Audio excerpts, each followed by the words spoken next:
Sveiki visi! Šiandien mes pažvelgsime į Narisos ir Katerinos Bous-Lajon gyvenimus, kurios buvo karalienės Elžbietos II pusseserės. Šios velionės karalienės bendraamžės gimė su sunkiomis protinėmis negaliomis ir netrukus buvo atstumtos platesnės karališkosios šeimos, o ši kontroversija išaiškėjo tik po daugelio dešimtmečių. Prisijunkite prie manęs, kai nagrinėsime jų istoriją. Prieš pradėdami nagrinėti tragiškus Narisos ir Katerinos Bous-Lajon gyvenimus, bei juos supusią kontroversiją, pirmiausia turime išsiaiškinti, kas buvo Bous-Lajon šeima.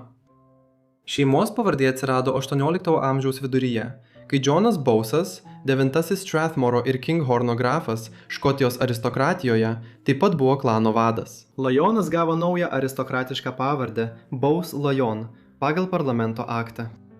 Šeima galiausiai gali atsekti savo kilmę iki XIV amžiaus, kai Džonas Lajonas, Glamiso lordas, buvo Škotijos kamerheras, o šeimos ištakos siekia net XI amžių.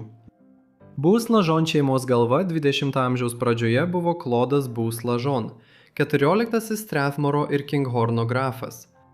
Jo antrasis vyriausias sūnus Džonas, gimęs 1886 metais, buvo Narisos ir Katerinos tėvas. Taigi jie buvo 14 grafo anūkės, vieno iš aukščiausių Didžiosios Britanijos aristokratų.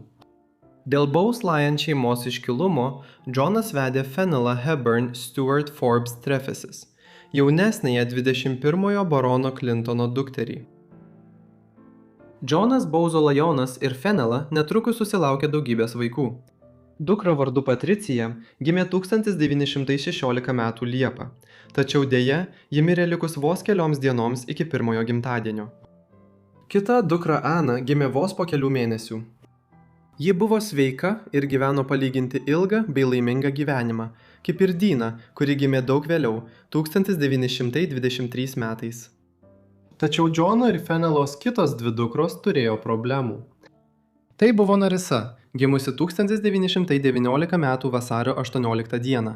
ir Katerina, jauniausia iš 5 jų dukterų, gimusi 1926 m. Liepos 4 d.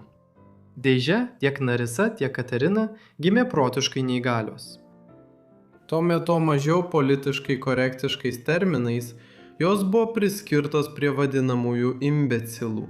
O tiksli, jų negalios prigimtis nėra visiškai aiški net ir šiandien. Tokios negalios nebuvo visiškai retos tarp Europos aristokratijos 20 amžiaus pradžioje. Ilgus metus trukusi kraujo maišą ir santuokų tarp pirmos ir antros eilės pusbrolių lėmė sunkių ligų ir psichikos sutrikimų paplitimą daugelyje žemyno karališkųjų giminių. Kad ir kokia tai būtų buvusi Narisos ir Katerinos Bous-Lajon atveju, žinome, kad jos niekada neišmoko taisyklingai kalbėti ar efektyviai bendrauti. Visa tai vyko tuo metu, kai medicininis supratimas apie tokių negalavimų priežastis buvo labai menkas, o psichikos negalios vis dar buvo stipriai stigmatizuojamos visuomenėje. Taigi, 1941 metais Narisa ir Katerina, kurioms tuo metu buvo atitinkamai 22 ir 15 metų, šeimos buvo patalpintos į karališkąją Earlswoodo ligoninę Saryje. Ši įstaiga buvo atidaryta 1855 metais, kaip prieglauda psichikos ligoniams, tačiau iki 20 amžiaus vidurio ji tapo įstaiga skirta pacientams su sunkiomis protinėmis negaliomis. Ir tada šeima iš esmės stengiasi ignoruoti faktą, kad šios dvi mergaitės kada nors egzistavo. Vėlesniais metais jų motina Fenela nesilankė pas seseris, kaip ir kiti platesnės šeimos nariai. Jų tėvas Džonas jau seniai buvo miręs. Jis mirė anksti, 1930 metais, būdamas 44 metų nuo plaučių uždegimo. Galbūt vienas iš pagrindinių nepaaiškintų šios istorijos aspektų buvo tai, kodėl šeima laukė iki 1941 metų, kai Narisa jau buvo per 20, kad patalpintų seseris į globos įstaigą. Narisos ir Katerinos likimas, nors mums ir sunku tai suvokti 20-ojo amžiaus pradžioje, tikriausiai niekada nebūtų tapęs didelio visuomenės susidomėjimo objektu, jei ne ryšiai, kurie tuo metu jau buvo užsimezgę tarp Bous-Lajon šeimos ir Didžiosios Britanijos karališkosios šeimos. 1923 m. balandžio 26 d., kai Narisai buvo vos 4, dar likus 3 metams iki Katerinos gimimo, jų tėvo Džono jaunesnioji sesuo Elizabeth Bowes Lane ištekėjo už Alberto, Jorko kunigaikščio, kuris buvo jaunesnysis Didžiosios Britanijos karaliaus Jurgio V sūnus. Taigi nuo 1923 metų Bowesų Lainų šeima tapo susijusi santuokos ryšiais su Didžiosios Britanijos karališkąja šeima. Šis ryšys su Britanijos monarchija ateinančiais metais tapo dar stipresnis. Kadangi jis buvo jauniausias karaliaus Jurgio V sūnus, nesitikėta, kad Albertas paveldės Didžiosios Britanijos karūną. Kai karalius mirė 1936 m. sausį. Jį pakeitė jo sūnus Edvardas, tapęs karaliumi Edvardu VIII. Naujojo monarcho valdymas buvo labai trumpas, nes jo ryžtas vesti Wallisę Simpson, amerikietę, kuri buvo 2 kartus išsiskyrusi, buvo laikomas nepriimtinu Didžiosios Britanijos politiniam elitui. Dėl to per mažiau nei 12 mėnesių Edvardas atsisakė sosto, o jį pakeitė Jorko kunigaikštis, tapęs karaliumi Jurgiu VI. Ši aplinkybių kaita lėmė, kad Elizabeth Bowes Lyon, Narisos ir Katerinos teta, tapo Didžiosios Britanijos karalienė konsortė. Be to, 1926 m. balandį, vos keliomis savaitėmis anksčiau nei gimė Katerina Bowes Lyon, Elizabeth pagimdė dukrą, kuri buvo pavadinta Elizabeth, kaip ir jos motina. Tai buvo būsimoji Didžiosios Britanijos karalienė Elžbieta II, kuri buvo Narisos ir Katerinos pusseserė. Visos 3 jaunos moterys turėjo tuos pačius senelius – Klodą Bowes Lyoną, 14-ąjį Strathmoro ir Kinghorno grafą ir Ceciliją Bowes Lyon, gimusią Cavendish Bentinck.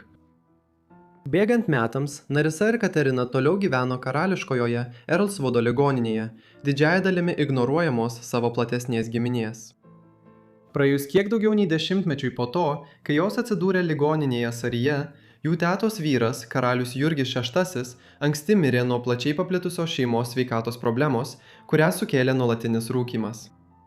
Jį pakeitė Narisos ir Katerinos pusseserė karalienė Elžbieta II, kuri valdė Didžiąją Britaniją kitus 70 metų ir tapo antrąją ilgiausiai valdžiusią monarchę tarptautinėje istorijoje. Didžioji dalis ginčų susijusių su Narisa ir Katerina sukasi apie 1963 m. Burke's Peerage leidimą. Burke's Peerage yra kasmet leidžiamas genealoginis tyrimas, kuriame pateikiama informacija apie visus Didžiosios Britanijos ir Airijos aristokratijos narius, jų protėvius ir dabartinius šių šeimų narius, įskaitant išplėstinės karališkosios šeimos narius, kunigaikščius, grafus, baronetus, baronus ir kitas žemės turinčias tituluotas šeimas.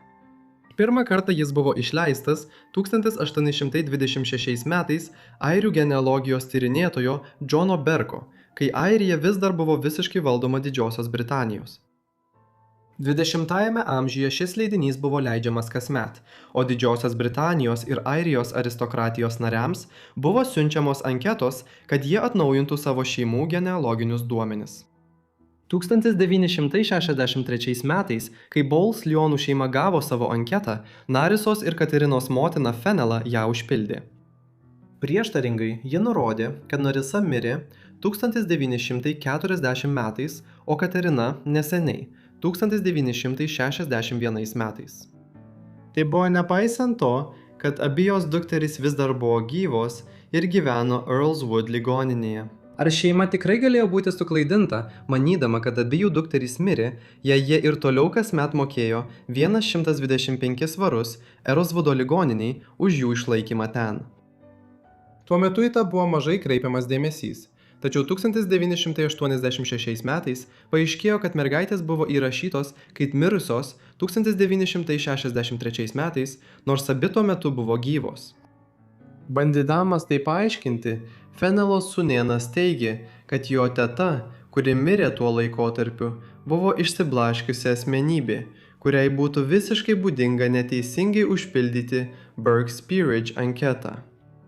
Tačiau tai vargu ar yra patenkinamas paaiškinimas. Fenela buvo nurodžiusi konkrečias datas, kada abi jos dukros tariamai mirė, ir akivaizdžiai bandė nuslėpti faktą, kad šeima jas patalpino į Erosvudo įstaigą ir vėliau elgėsi taip, lyg jos neegzistuotų. Narisa ir Katerina dar dešimtmečius gyveno Erosvude. Galiausiai Narisa mirė, ten 1986 metais, būdama 66 metų. Amžiaus praėjus 45 metams nuo tada, kai pirmą kartą buvo patalpinta į ligoninę. Jos laidotuvėse nedalyvavo nė vienas iš platesnės šeimos narių, nors daugelis artimųjų tuo metu jau buvo mirę. Vietoj to vieninteliai gedėtojai buvo ligoninės personalas. Katerina toliau gyveno Erosvudo ligoninėje iki jos uždarymo 1997 metais.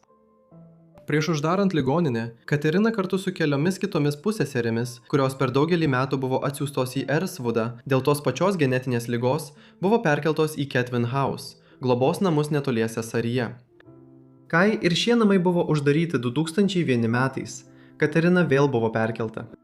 Ji mirė tik 2014 metų vasarį, artėdama prie savo 90-ojo gimtadienio, praleidusi daugiau nei 70 metų įvairiuose globos namuose. Nei ji, nei Narisa niekada neišmoko bendrauti su kitais. Tokia buvo jų negalios apimtis. Narisos ir Katerinos istorija tapo dideliu ginčių šaltiniu 1986 metais po Narisos mirties. Karalienės pusseserių, kurios buvo paslėptos nuo pasaulio ir iš esmės atstumtos savo pačios šeimos, istoriją paviešino Didžiosios Britanijos laikraštis The Sun. Tolimesni tyrimai atskleidė, kad jų motina Fenella buvo pateikusi melagingą informaciją, esą jos mirė daug metų anksčiau ir tai dar labiau padidino skandalą. Čia buvo įrodymų, kad Beaulieu'ai ne tik paguldė dvi savo dukteris į ligoninę ir vėliau jas iš esmės ignoravo, bet ir apsimetė, kad seserys mirė daug metų anksčiau. Dar labiau pablogino situaciją tai, kad paaiškėjo Narisos mirties detalės ir faktas, jog ne vienas šeimos narys nedalyvavo jos laidotuvėse. Šokiruojančiai paaiškėjo, kad jos kapas Redstone kapinėse buvo nepažymėtas, išskyrus plastikinę žymę ir serijos numerį.